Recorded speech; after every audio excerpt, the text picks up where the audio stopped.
Halo semuanya, perkenalkan nama saya Lumupal Tinjak. Saya berasal dari Fakultas Kehutanan Institut Jakarta.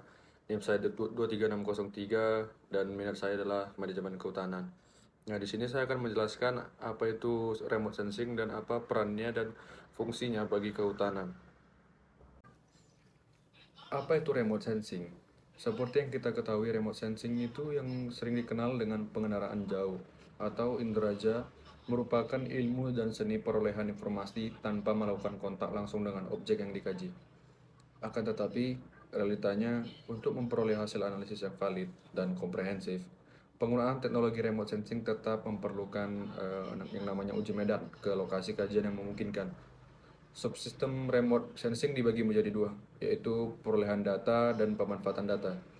Subsistem perolehan data berhubungan dengan perancangan dan pembuatan sensor dan wahan, proses data hasil perekaman oleh sensor sampai pengiriman data ke stasiun penerima, dan data tersebut siap digunakan oleh user.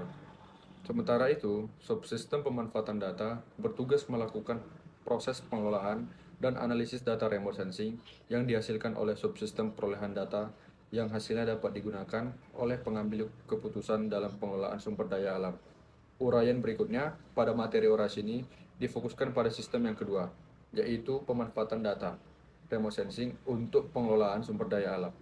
Beberapa istilah yang digunakan dalam remote sensing, yaitu alat yang digunakan untuk merekam objek sumber daya alam di permukaan bumi, disebut dengan sensor. Kendaraan atau sarana yang digunakan untuk membawa sensor dan sistem remote sensing disebut dengan wahana, misalnya pesawat udara, satelit, dan sebagainya. Sedangkan data yang dihasilkan dari proses remote sensing disebut dengan citra. Teknologi remote sensing, terutama citra satelit itu sendiri, sudah berkembang lebih dari 40 tahun. Lens satelit atau Landsat pertama kali diluncurkan pada tahun 1972 dengan resolusi spasial citra 80 meter. Saat ini, teknologi satelit remote sensing juga sudah berkembang dengan sangat pesat dan mampu menghasilkan citra satelit dengan resolusi spasial yang amat detail.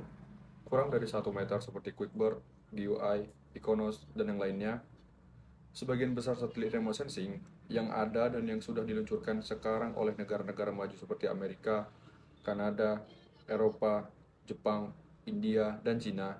Setiap satelit sumber daya alam yang diluncurkan dapat merekam hampir seluruh daerah di permukaan bumi. Ini berarti seluruh sumber daya alam khususnya kehutanan yang kita miliki bukan saja dapat diketahui oleh negara pemilik satelit, tetapi oleh siapa saja dan oleh negara manapun. Karena cerita satelit remote sensing disediakan secara gratis ataupun dapat dibeli secara komersial. Ini berarti apabila kita tidak menguasai teknologi remote sensing, sumber daya alam kita dan hutan kita secara rinci diketahui oleh negara lain.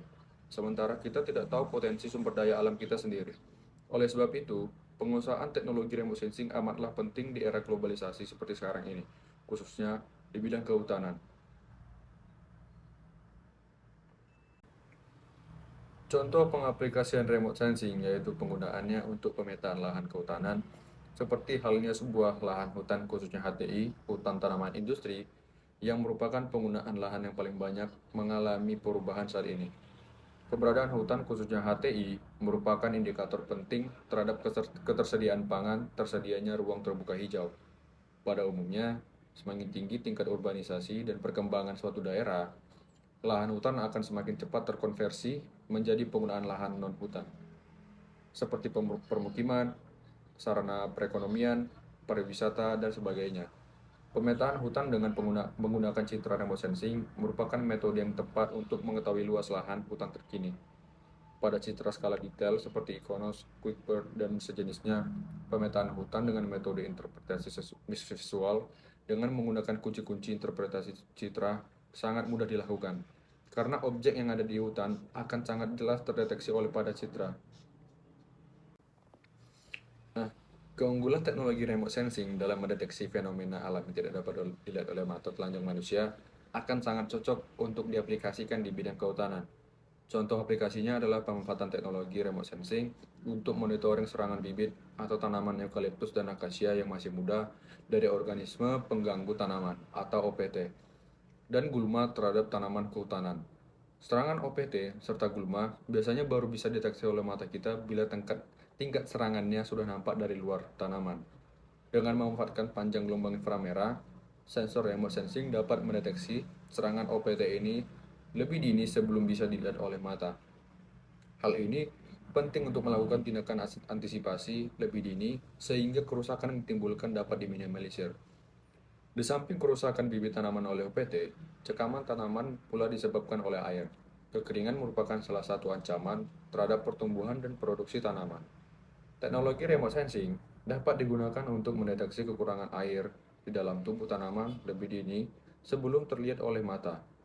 Di samping itu, teknologi remote sensing juga dapat digunakan untuk memprediksi terjadinya El Nino dan La Nina, sehingga antisipasi dan mitigasi dan adaptasi terhadap kekeringan dan banjir dapat dilakukan dengan baik. Sekian adalah penjelasan tentang remote sensing dan peran dan fungsinya bagi bidang kehutanan. Saya Lungu Patus Tinjak mengucapkan terima kasih dan sampai jumpa di konten berikutnya.